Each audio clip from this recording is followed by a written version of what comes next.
Dr. Pabriks, thank you so much that you have found time for us to have a brief discussion about comprehensive national defense, which is a security concept that is largely based on two fundamental principles: whole of society and whole of government approach.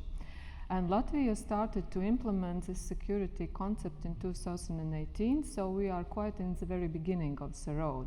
Nevertheless, I would like to ask you about your future vision. What is your perspective? How Latvia's comprehensive national defense system will look like, let's say, in 5 years from now? What key developments will take place in Latvia if it all goes according to the plan? Well, we are planning, God is deciding probably, but at this moment it's extremely difficult in general to plan something, because the defense system is not the system which lives in illusion. And one of the biggest political challenges is that we frequently make our plans, we have our illusions or we have our visions, but life makes corrections. Nevertheless, you are very correct. We are working on this comprehensive defense system for 2 years, and the basis, the fundament of the idea of comprehensive defense system is nothing new. It is in general the idea that different various institutions, either governmental or municipal or from civil society or from the businesses, they have to see the life as a whole, the politics as a whole. And countries which are living usually in a multi-party system or living with the governments which have coalitions among more than one party, they maybe see it even more, because they always have to combine the different interests. It frequently happens in other areas, but somehow defense and security issue was in the last decades, particularly in the Western world, Western Europe, left aside because people were living in a peace, prosperity, and it seems like nothing was challenging them. So for us here in Latvia, the situation is a little bit different, because we are, if I may say so, the border region.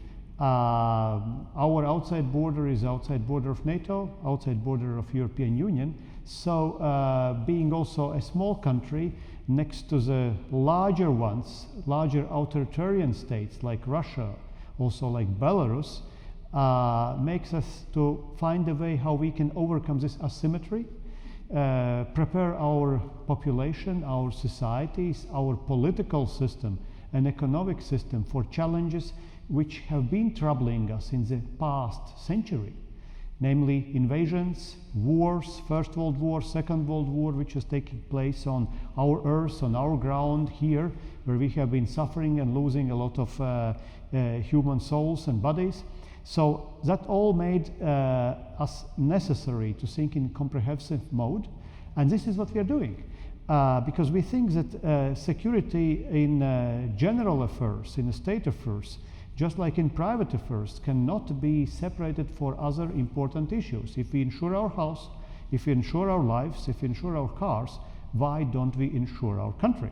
And that means we have to think about security not only within the realm of defense ministry or military forces, but also in other societal facets. Absolutely, and you're quite right that comprehensive national defense consists of many wide spectrum of different elements.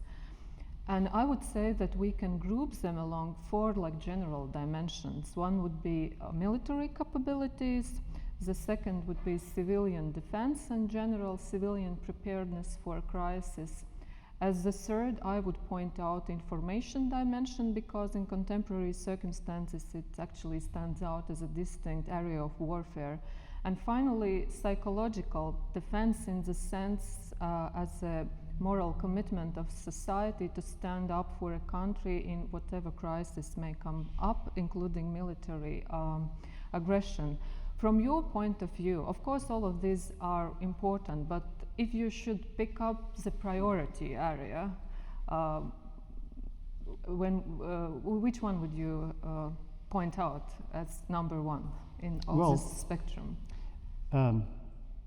We don't have a luxury to work on these priorities in a separate way, unfortunately. all these four issues you mentioned are equally valuable because they are making possibility to sustain independence, sovereignty, democracy in our country only if they are intertwined in a process along each other. So, of course, from the Ministry of Defense point of view, our first responsibility towards our citizens, towards our parliament, is to ensure that we have a certain capabilities. Because we can see also from the war now in Caucasian region or in other places that even if you have different type of international agreements where you have other countries ready or sometimes not ready to assist you, you still must have a certain capability of your own to defend your interests, your borders, your country. So from that perspective, traditional capabilities are of high importance, and we are very much looking forward how to increase also capabilities of our army, despite that we are not the largest military force. So that's where we are working. But army can work and be capable only if it has society behind and other institutions behind which are supporting this logistic lines, like Sun Tzu was telling already in ancient China. Without logistic lines, neither army nor any soldier can really work and defend its country. And if society is not standing behind, then there is pointless for army to defend somebody, because if this somebody doesn't want to be defended. So we need this broader approach. Plus, of course, our size makes possibility for us to be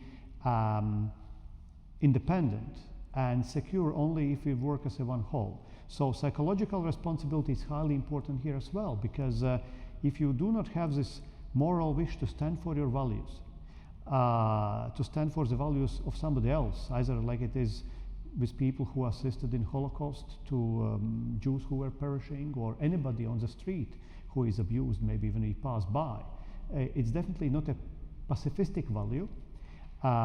Additionally to this, it's not only to have the wish, but also to have a capability.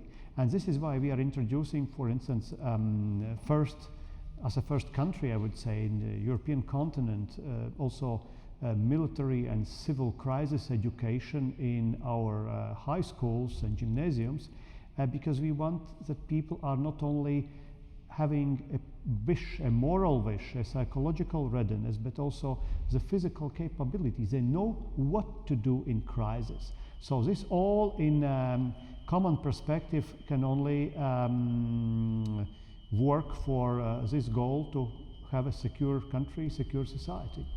What apart from school curricula, what other important steps are we taking and implementing to develop this comprehensive national defense? Well, first of all, we have this semi-military education in our schools, which at this moment is introduced in about 70 schools, but starting from 2024, this will be compulsory. For 2 years, 1 day per month will be devoted to this. In this curriculum, about 20, maybe 25% will be devoted to civil education, to education about values, history, many other aspects of life, which adds to the traditional education system. But about 75–80% will be devoted to different type of civil and military crises. So I would say this is a modern response to what other countries have been calling and are still calling a so-called compulsory military service. Because once we look to compulsory military service, and in practice, if we separate just a few countries in the world, the rest is actually educating in military affairs maybe 5–10% of its population. In our case, we think that we can't leave unchallenged this in 21st century for the rest of 90%. So we rather take it in a soft mode and so soft way, but we prepare everybody for eventual crisis. Well, comprehensive national defense primarily is a tool to enhance national self-defense capabilities. Nevertheless, do you see any prospects for international cooperation in this area in order to build up the strengths in wider region? Of course. Well, first of all, our example, I believe, is successful and can serve as an example for many other countries in the region. As far as preparedness for different types of crises, because Europe in many ways, being in this global competition, alone only with its economic force, which also in percentage-wise is decreasing globally, is very much behind as far as its preparedness for different types of semi-military or military crises. And in the future world, at least for the next decade, where we see that role of international organizations is decreasing, that might is right principle is increasing again. Unfortunately, it shows the only path for Europe to be much more capable, much more able to collaborate with its transatlantic partners, but collaborate in the way where we are not telling that we will be only a soft power. Those days where we were arguing that we are only a soft power is over. We have to forget about this. Secondly, with this our system, we are of course preparing also a basis for our military professional service.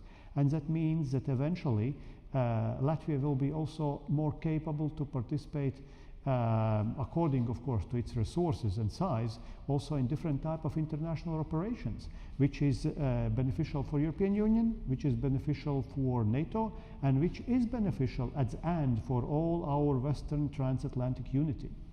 Mm-hmm. And finally, as Latvia is the home of NATO Strategic Communications Center of Excellence, I cannot not to ask you, what is the role of strategic communication in comprehensive national defense? Well, if we win with the words, if we win with our minds and thoughts of people, then frequently war is pointless. So strategic communication always has been playing a very, very large role, starting from ancient world up to today, and will play in tomorrow. But in today's life, where information is disseminating so fast, when responses are required so fast, when fake news are disseminated also so fast, people need very much to develop critical thinking in this speedy world, and that means that we have a much larger challenge to educate people. Strategic communication is a crucial thing, and with current changes in technological means and ways how this is performed, this will play even a larger role. So I think we are happy that we have such a center here in Riga, and that we can get assistance as a national government from this, and we can provide assistance to other countries with the help of this institution. Okay, thank you, Minister, very much. Thank you. It was very informative, and good luck with implementation of this very important defense system. And let's stay healthy. Absolutely, let's stay negative.